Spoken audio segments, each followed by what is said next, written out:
রাত তখন আফগানিস্তানের কাবুলে স্থানীয় সময় 1:43। হঠাৎই নিস্তব্ধ আকাশ কেঁপে উঠল এক ভয়ঙ্কর শব্দে। মুহূর্তেই অন্ধকার রাত জ্বলে উঠল আগুনে।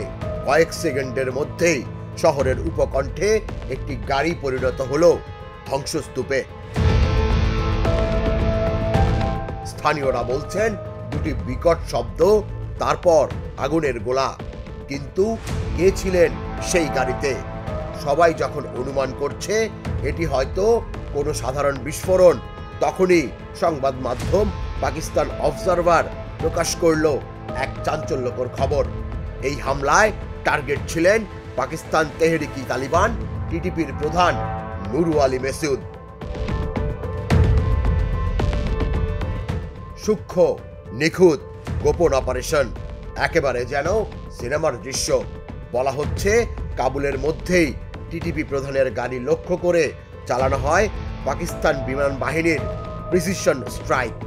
সঙ্গে ছিলেন তার ঘনিষ্ঠ সহযোগী কারি সাইফুল্লাহ মেসুদ, যাকে ধরা হচ্ছিল টিটিপির পরবর্তী উত্তরসূরি হিসেবে।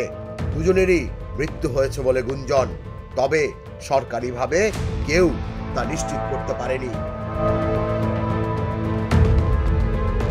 প্রত্যক্ষ এক বাসিন্দা জানান, আমরা দেখেছি আকাশে একটি ফাইটার জেট চক্কর দিচ্ছে, তারপর সব শেষ।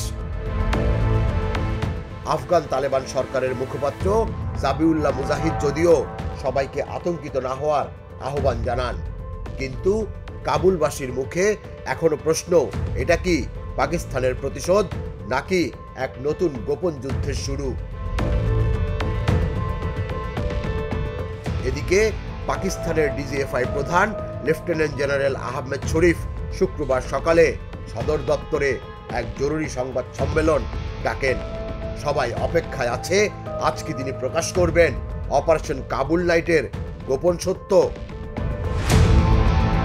তুষার ইসলাম, জাগো নিউজ। ভাই ট্রেন 2 ঘন্টা 33 মিনিট, 3 ঘন্টা 33 মিনিট। শোনেন, আপনি একটা ডিস্টার্ব। আরো 4 ঘন্টা 33 মিনিট শুনলেন? আরো 4 ঘন্টা, এটা কোনো কথা? সময়টা দৌড়াবে। প্রাণডাল মুঠোই মুঠোই সময় পার।